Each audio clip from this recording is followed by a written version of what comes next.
اعوذ باللہ من الشیطان اللعین الرجیم بسم اللہ الرحمن الرحیم وبہ نستعین وہو خیر ناصر ومعین۔ السلام علیکم ورحمۃ اللہ وبرکاتہ۔ امید ہے کہ آپ حضرات خیریت سے ہوں گے، نماز روزے میں مصروف اور مشغول ہوں گے انشاءاللہ کہ آپ کی تمام عبادتیں اور اطاعتیں بارگاہ الہی میں قبول قرار پائیں اور خداوند عالم کی جانب سے آپ کو بہترین اجر اور بہترین انعام دنیا اور آخرت میں ملے۔ ہم سب کو بھی اپنے دعاؤں میں یاد رکھیے گا۔ یقیناً آپ اپنا قیمتی وقت نکال رہے ہیں کلاسز کے لیے، مسائل کے لیے اور دوسری نیک کاموں کے لیے۔ یقین جانیں اس سے بہتر زندگی کا ہدف کوئی ہے نہیں۔ انسان بہت دیکھیں، یہ بالکل فیکٹ ہے، یہ بالکل حقیقت ہے۔ اچانک میرے ذہن میں بات آ گئی، میں عرض کرتا چلوں کہ چاہے اس بات کو انسان دیر سے سمجھے چاہے جلدی سمجھ لے، سمجھنا یہی ہے آخر میں اس کو کہ اس دنیا میں رکھا کچھ نہیں سوائے ان کاموں کے جو تقرب اللہ کے لیے انجام دیے گئے ہوں، وہ کام جو اللہ کی مرضی کے لیے انجام دیے گئے ہوں۔ بس اس بات کو انسان چاہے جلدی سمجھ لے چاہے دیر میں سمجھ لے، سمجھنا یہی ہے۔ اور آپ دیکھ لیں بزرگوں سے جن کی عمریں زیادہ ہیں، 50 60 70 80 90 100، جائیں بیٹھیں پوچھیں، کبھی میں تو پوچھتا رہتا ہوں کہ بتائیے اپنے تجربات، تو بھائی ایک ہی جواب ملتا ہے کہ اس دنیا میں کچھ نہیں رکھا ہے، اور واقعاً یہی ہے۔ میں کہتا ہوں آخر میں سمجھنے سے کیا فائدہ، جتنا جلدی ہو سکے انسان اس بات کو سمجھ لے۔ اصل میں کہاں سے جھگڑے اور ساری جو فسادات ہیں وہ شروع کہاں سے ہوتے ہیں؟ ایگو، انانیت۔ یہ جو ایگو ہے نا، یہ بہت خطرناک چیز ہے۔ بس اس پہ قابو پا لینا سمجھ لی نیا پار ہے، اور ایک دم سے نہیں پایا جائے گا، دھیرے دھیرے دھیرے دھیرے جیسے ہی اندر سے وسوسے شیطانیت اور وہ انانیت باہر آنے لگے، کچلیے اللہ کی رضا کی خاطر۔ کہیے پالنے والے اس کو کچل رہا ہوں، اس کے بدلے جو ہے مجھے تجھ سے اجر چاہیے، ٹھیک ہے؟ میں یہاں کے اوپر اس نے میری بے عزتی کی، اس نے مجھے رسوا کیا، اس نے مجھے مثلاً میرا حق اس نے وہ کیا۔ میں یہ نہیں کہہ رہا ہوں کہ آپ کا کوئی حق مثلاً لے تو آپ اس کو اپنا حق نہ مانگیے، نہیں، یا رسوا کرے ذلیل کرے تو آپ جو ہیں بالکل رسوا ہوتے رہیے، نہیں۔ میں یہ قطعاً اس سے مطلب نہیں، افراط اور تفریط یعنی نہیں ہونا چاہیے۔ کہنے کا مطلب یہ ہے جب خواہشات نفسانی عروج پر ہوں اور انانیت انسان کی وہ جو ہے اس کو آڑے آ رہی ہو، تو اس وقت اس کو دبائے، انسان غصے کے وقت خاص طور سے دبائے، کنٹرول کرے۔ بہت ساری مثالیں ہیں، وقت نکل جائے گا انشاءاللہ، ایک مفصل موضوع ہے۔ تو اگر فرصت ملی کبھی انشاءاللہ تو آپ کی خدمت میں عرض کریں گے، یا اگر آپ حضرات کے سوالات کے ذریعے سے بھی ہم آپ کو بتا سکتے ہیں۔ خیر، ہماری گفتگو چل رہی تھی مسائل اور احکام کے سلسلے میں۔ آج ہم نماز کے کچھ احکام جو شک اور شبہے سے متعلق ہیں۔ نماز میں جب انسان کو شک ہو جاتا ہے تو اس وقت اس کو کیا کرنا چاہیے؟ کبھی رکعتوں میں شک ہوتا ہے، کبھی اجزاء میں شک ہوتا ہے، وغیرہ وغیرہ۔ تو آج ہماری گفتگو ہے شک، شکیات نماز جس کو کہتے ہیں۔ نماز میں اگر شک ہو جائے تو اس کا کیا علاج ہے اور کیا کرنا چاہیے؟ فرماتے ہیں کہ 3 قسم کے شک ہوتے ہیں۔ دیکھیں، اگر تقسیم کیا جائے شکیات نماز کو تو 3 حصوں میں تقسیم ہوں گے۔ کچھ شک وہ ہیں کہ جن پر آپ کو توجہ نہیں کرنا ہے، آگے بڑھ جانا ہے۔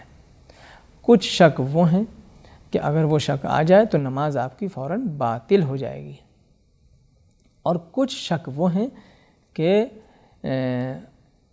اس میں نماز تو باطل نہیں ہوگی، لیکن اس شک کے آنے کے بعد آپ کو ایک سلیوشن دیا گیا، ایک راہ حل بتایا گیا کہ یہ شک آ جائے تو یہ کریے آپ، اس کا علاج یہ ہے۔ تو 3 قسم کے شک ہیں۔ تو اگر ہم شک کریں، اگر ہم بات کریں ان شکوک اور ان شکیات کی کہ جن پر توجہ نہیں کرنا چاہیے انسان کو، وہ کیا کیا ہیں؟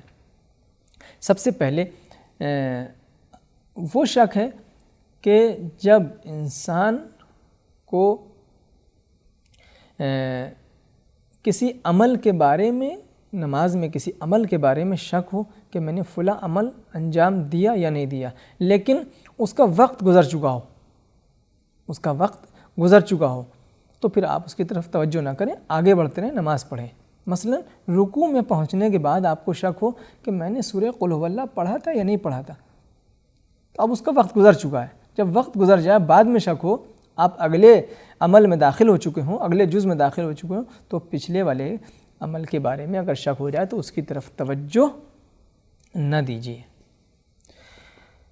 اور دوسرا شک ہے جب سلام پڑھنے کے بعد، یعنی نماز مکمل کر لیا آپ نے، تشہد بھی پڑھ لیا، سلام بھی پڑھ لیا، سلام کے بعد آپ کو شک ہو رہا ہے کہ میں نے فلاں کام کیا تھا یا نہیں، رکوع کیا تھا کہ نہیں، یا مثلا تشہد پڑھا تھا کہ نہیں، سجدہ کیا تھا کہ نہیں۔ فرماتے ہیں جب آپ نے سلام پڑھ لیا، اب آپ اس چیپٹر کو کلوز کر دیجئے، شک کی کوئی آپ پرواہ نہ کیجیے۔ اسی طریقے سے کثیر الشک کا شک، اس کو بھی چاہیے کہ اپنے شک کی پرواہ نہ کرے۔ کثیر الشک کسے کہتے ہیں؟ وہ شخص جسے بہت زیادہ شک ہوتا ہے، بار بار اس کو شک ہو رہا ہے، ایک نماز میں کئی مرتبہ شک ہو رہا ہے، یا مسلسل اس کو نمازوں میں شک ہوتا ہی رہتا ہے۔ تو کثیر الشک کس کو کہتے ہیں؟ جس کو ایک نماز میں کم سے کم ایک نماز میں 3 مرتبہ شک ہو، یا مسلسل 3 نمازوں میں شک ہو، صبح، ظہر، عصر۔ تو اگر اس کے اندر کم سے کم یہ کوالٹی پائی جاتی ہے تو اس کا شمار کثیر الشک میں ہوگا۔ تو یہ بڑی بیماری ہے واقعاً، یہ وسوسہ اور بار بار شک ہونا، یہ ایک بیماری ہے، اور کبھی کبھی یہ بیماری بہت شدید اور سخت ہو جاتی ہے۔ اس سے بہرحال اس کے اپنے علاج ہیں، اور اگر کسی کو یہ بیماری ہے تو اس کو نفسیاتی جو طبیب ہوتے ہیں ان سے اس کا علاج کرانا چاہیے۔ بہرحال یہاں کے اوپر جو حکم ہے اس کے لیے فرماتے ہیں کہ اس کو چاہیے کہ وہ اپنے شک کی پرواہ نہ کرے۔ شک کی پرواہ نہ کرے کیا مطلب؟ کثیر الشک، شک کی پرواہ نہ کرے کا مطلب یہ ہوتا ہے کہ وہ اس شک کو اس طریقے سے لے کے چلے کہ اس کی نماز نہ باطل ہو، اس کی نماز نہ باطل۔ میں مثال دیتا ہوں۔ مثال کے طور پر اگر اس نے اس کو یہ شک ہو جائے کہ میں نے ایک سجدہ انجام دیا ہے یا 2 سجدے، ایک سجدہ انجام دیا ہے یا 2 سجدے، تو اس کو شک کی طرف توجہ نہیں کرنا چاہیے، اور یہ سمجھ لینا چاہیے کہ میں نے 2 سجدے انجام دیے ہیں، میں نے 2 سجدے انجام دے دیے ہیں۔ لیکن اگر شک کوئی ایسا ہے کہ اگر اس عمل کو انجام دینے پر وہ بنا رکھ لے تو نماز باطل ہو جائے گی، تو پھر وہ بنا رکھے کہ میں نے یہ عمل انجام نہیں دیا ہے۔ مثلاً اس کو شک ہو کہ میں نے 1 رکوع انجام دیا ہے یا 2 رکوع انجام دیے ہیں، تو اس کو اب بنا رکھنی ہے کہ 1 رکوع کو یا میں نے انجام دیا ہے، اس کو یہ سمجھنا ہے کہ میں نے 1 رکوع انجام دیا، کیونکہ اگر وہ یہ بنا رکھ لے گا کہ 2 رکوع انجام دیے ہیں تو نماز باطل ہو جائے گی، کیونکہ رکوع کیا ہے؟ رکن ہے، اور رکن کی کمی یا زیادتی نماز کو باطل کر دیتی ہے، چاہے وہ بھولے سے ہو اور چاہے جان بوجھ کر کے ہو۔ بہرحال تو کثیر الشک کو اس طریقے سے اپنے شک کی پرواہ سے ہٹانا ہے، پرواہ نہیں کرنا ہے کہ اس کی نماز باطل نہ ہو۔ تو کثیر الشک اپنی شک کی طرف پرواہ نہیں کرے گا۔ دوسری جو چوتھا جو شک تھا جس کی پرواہ نہیں کرنی چاہیے وہ ہے امام اور ماموم جب نماز جماعت ادا کر رہے ہوں، تو اگر امام کو شک ہو جائے اور ماموم کو بات یاد ہو، یا ماموم کو شک ہو جائے اور امام کو بات یاد ہو، تو پھر ایک دوسرے کو اپنے شک کی پرواہ نہیں کرنا چاہیے۔ اگر امام کو شک ہوا ہے تو وہ ماموم کے مطابق عمل کر لے، اور اگر ماموم کو شک ہو رہا ہے تو وہ امام کے مطابق عمل کر لے۔ آپ نے دیکھا ہوگا کبھی کبھی امام کو شک ہو جاتا ہے کہ وہ تشہد پڑھنا بیٹھنا ہے اس کو، اور وہ اٹھنے لگتا ہے یا اٹھ رہا ہے اور وہ بیٹھنے لگتا ہے، تو مامومین پیچھے سے یاد دلاتے ہیں اور کوئی اشارہ کرتے ہیں تو وہ سمجھ جاتا ہے۔ تو جہاں کے اوپر امام کو شک ہو اور مامومین اس کو یاد دلا دیں تو پھر امام کو اپنے شک کی پرواہ نہیں کرنا چاہیے۔ اسی طریقے سے اس کے برعکس اگر مامومین کو شک ہو اور امام یاد دلا دے تو مامومین کو بھی اپنے شک کی پرواہ نہیں کرنا چاہیے۔ اس کے علاوہ مستحبی نمازوں میں شک اگر ہوتا ہے تو اس کی بھی پرواہ نہیں کرنا چاہیے۔ اب آتے ہیں وہ شک جو کہ نماز کو باطل قرار دے دیتے ہیں، جس سے نماز باطل ہو جاتی ہے۔ فرماتے ہیں کہ اگر 2 رکعتی کوئی نماز پڑھ رہا ہے، مثلا صبح کی نماز پڑھ رہا ہے اور اس کو رکعتوں میں شک ہو جائے کہ پہلی رکعت پڑھ رہا ہوں یا دوسری رکعت پڑھ رہا ہوں۔ اسی طریقے سے مسافر ہے جو 2 رکعت نماز پڑھتا ہے 4 کے بجائے، تو وہ بھی اگر اس کو شک ہو جائے کہ نماز کی رکعتوں میں کہ پہلی رکعت ہے یا دوسری رکعت ہے تو اس کی نماز باطل ہو جائے گی، اس کی نماز باطل ہو جائے گی۔ تو 2 رکعتی نماز، یہ یاد رہے، 2 رکعتی نماز اگر کوئی پڑھ رہا ہے اور رکعتوں میں شک ہو جائے کہ پہلی رکعت ہے یا دوسری تو نماز باطل۔ اسی طریقے سے مغرب کی نماز یعنی جو 3 رکعتی ہے اس میں بھی اگر اس کو یہ شک ہو جائے کہ میں پہلی پڑھ رہا ہوں یا دوسری پڑھ رہا ہوں یا تیسری پڑھ رہا ہوں تو اس کو بھی کیا ہے حکم کہ نماز اس کی باطل ہے، پھر سے نماز پڑھے۔ یا اسی طریقے سے اس کو یہ شک ہو جائے کہ میں نے 1 رکعت پڑھی ہے یا 1 سے زیادہ پڑھی ہے، تب بھی اس کی نماز باطل ہو جائے گی۔ یا اسی طریقے سے اس کو شک ہو کہ میں نے 2 پڑھی ہیں یا اس سے زیادہ، سجدے مکمل کرنے سے پہلے اگر اس کو یہ شک ہو رہا ہے تو اس کی نماز باطل ہے۔ اسی طریقے سے اچانک نماز میں اس کو یہ شک ہو کہ پتہ نہیں میں نے کتنی رکعت پڑھ لی، مجھے پتہ ہی نہیں کچھ، یعنی کچھ نہیں معلوم اس کو یہ معلوم ہی نہیں کہ میں نے کتنی رکعت پڑھی ہے، تو نماز باطل ہے۔ اسی طریقے سے اگر یہ شک ہو جائے کہ میں نے 2 پڑھی ہے یا 5، یا شک ہو جائے کہ یہ 3 پڑھی ہیں یا 6، یا شک ہو جائے کہ میں نے 4 پڑھی ہیں یا 6، تو نماز باطل ہے۔ اب یہ جو باطل کرنے والے شک تھے، نماز کو باطل کرنے والے شک، اگر یہ شک پیش آتا ہے تو یہ نہیں کہ انسان فوراً جو ہے وہ اپنا چہرے کو قبلے سے موڑ لے اور نماز کو ختم کرے، نہیں، اس کو چاہیے کہ وہ سوچتا رہے اتنی دیر تک سوچے کہ خود ہی شکل نماز ختم ہو جائے، خود ہی نماز کی جو شکل ہے وہ بگڑ جائے، اور ہو سکتا ہے اس کو خود کچھ یاد آ جائے، اگر یاد آ جاتا ہے یقین ہو جاتا ہے تو ٹھیک ہے، اور اگر یاد نہیں آتا ہے تو اتنا سوچے، اتنی دیر تک سوچے کہ نماز کی حالت اس کی جاتی رہے۔ اب آتے ہیں وہ شک کہ جو نماز کو باطل نہیں کرتے ہیں بلکہ ان کا علاج ہے۔ فرماتے ہیں کہ اگر انسان 4 رکعتی نماز پڑھ رہا ہو، یہ یاد رہے، چونکہ ہم نے بتا دیا 2 رکعتی اور 3 رکعتی کا حکم تو بتا دیا کہ اگر اس کو رکعتوں کے درمیان شک ہو جائے تو نماز باطل ہو جاتی ہے، بچتی ہے 4 رکعتی نماز۔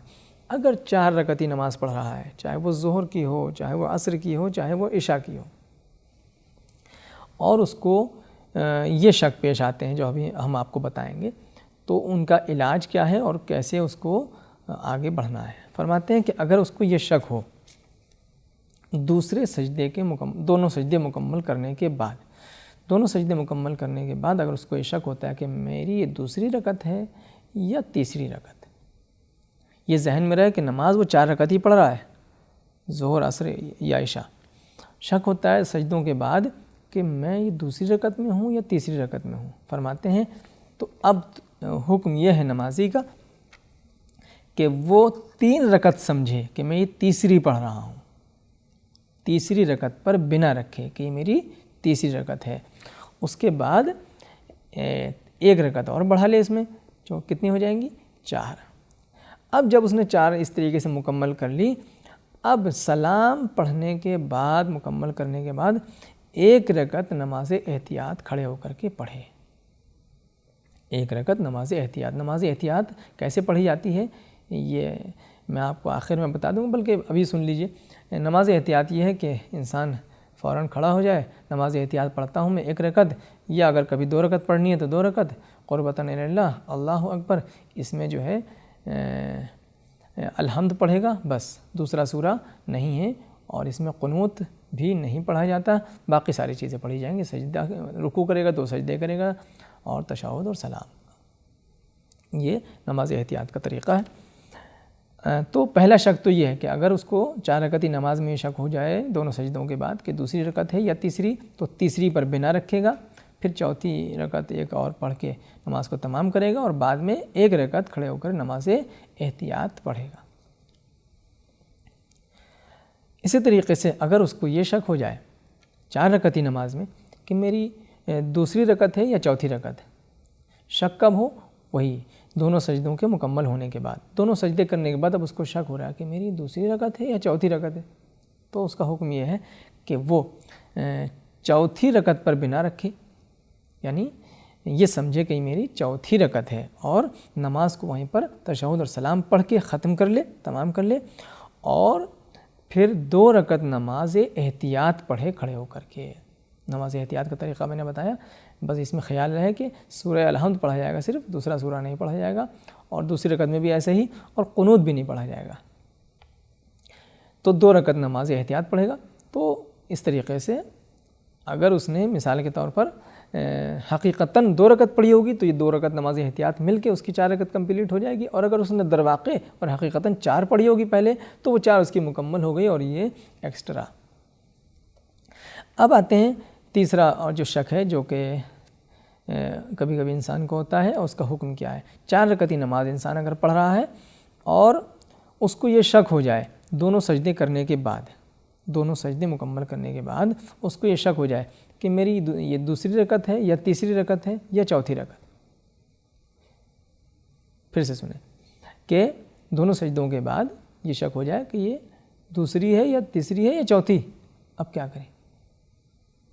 فرماتے ہیں کہ وہ چوتھی پر بنا رکھے گا، یعنی چوتھی رکعت مانے گا، اس نماز کو کہے گا یہ میری چوتھی رکعت ہے، چوتھی رکعت پر بنا رکھے گا، اس کے بعد تشہد و سلام پڑھ کے نماز کو ختم کرے گا، اور نماز کے بعد اب اس کا حکم یہ ہے کہ 2 رکعت نماز احتیاط کھڑے ہو کر کے اور 2 رکعت نماز احتیاط بیٹھ کر کے پڑھے۔ 2 رکعت نماز کھڑے ہو کر کے اور 2 رکعت نماز بیٹھ کر کے پڑھے گا۔ اسی طریقے سے اب اگلا شک یہ ہے کہ اگر 4 رکعتی نماز وہ پڑھ رہا ہے اور اس کو شک ہو جائے کہ میں نے تیسری رکعت پڑھی ہے یا چوتھی رکعت، یہ میری تیسری رکعت ہے یا چوتھی رکعت ہے، تو فرماتے ہیں کہ چوتھی رکعت پر بنا رکھے گا، یہ سمجھے گا کہ میں چوتھی رکعت پڑھ رہا ہوں، اور اس کے بعد نماز کو تشہد اور سلام پڑھ کے ختم کرے گا۔ اس کے بعد 1 رکعت نماز احتیاط کھڑے ہو کر کے پڑھے گا۔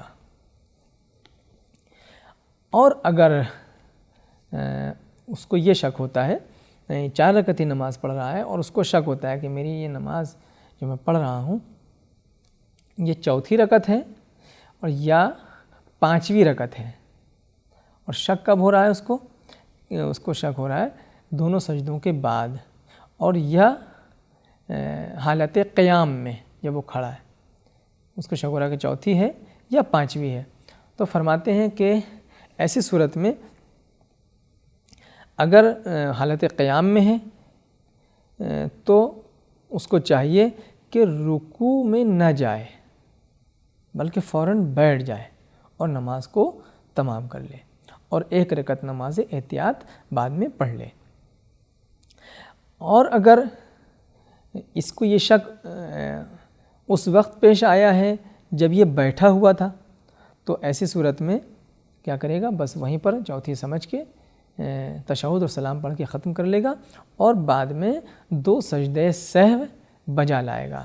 سجدے سہو کسے کہتے ہیں وہ بھی آپ کی خدمت میں ہم عرض کر دیں۔ سجدے سہو کا مطلب یہ ہے کہ جیسے ہی سلام پڑھ کے نماز کو ختم کیا، انسان کہے کہ میں 2 سجدے سہو کرتا ہوں قربتاً الی اللہ، اور سجدے میں چلا جائے، اور سجدے میں جا کر کے یہ پڑھے بسم اللہ و باللہ السلام علیکہ ایھا النبی ورحمۃ اللہ وبرکاتہ۔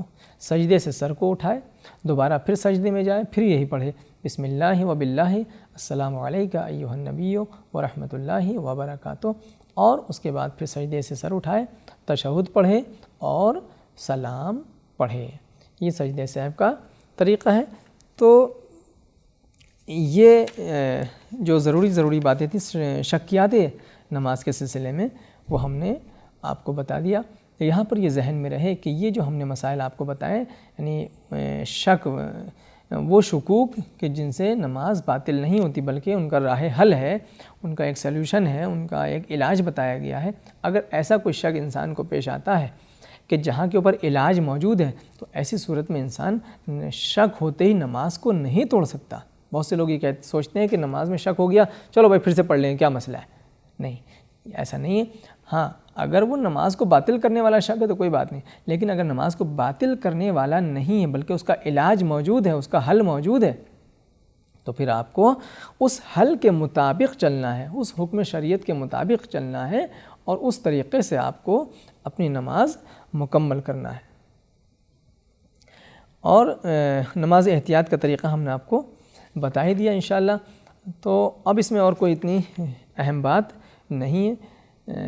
بہرحال اگر آپ کے ذہن میں کوئی سوال ہو یا آپ کے ذہن میں کوئی کویسچن آتا ہے، کوئی شبہ آتا ہے تو وہ بھی آپ ہم سے پوچھ سکتے ہیں۔ ایک دو چیزیں ہم آخر میں آپ کی خدمت میں اور عرض کرتے ہیں، شاید آپ کے ذہن میں آئے بعد میں، اگر نہ آئے تب بھی دیکھیں، کبھی کبھی انسان نماز پڑھنے کے بعد شک کرتا ہے۔ نماز پڑھنے کے بعد نماز ختم ہو گئی، فرماتے ہیں کہ اگر انسان کو شک ہو کہ میں نے نماز پڑھی یا نہیں پڑھی تو اس کی کئی صورتیں ہیں، یا تو ابھی وقت نماز باقی ہے یا وقت نماز ختم ہو چکا ہے۔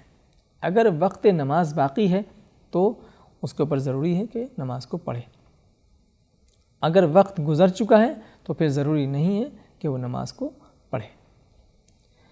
اسی طریقے سے اگر کسی کو یہ شک ہو کہ میں نے جو نماز پڑھی ہے وہ صحیح پڑھی ہے یا غلط پڑھی ہے، پتہ نہیں میں نے سورے کو صحیح پڑھا تھا کہ نہیں، معلوم نہیں میں نے رکوع صحیح انجام دیا تھا یا نہیں، یہ جو شک ہے، فرماتے ہیں کہ ایسے شک کی طرف انسان کو توجہ نہیں کرنا چاہیے، پرواہ نہیں کرنا چاہیے، اور دوبارہ نماز پڑھنا ضروری اور لازم نہیں ہے۔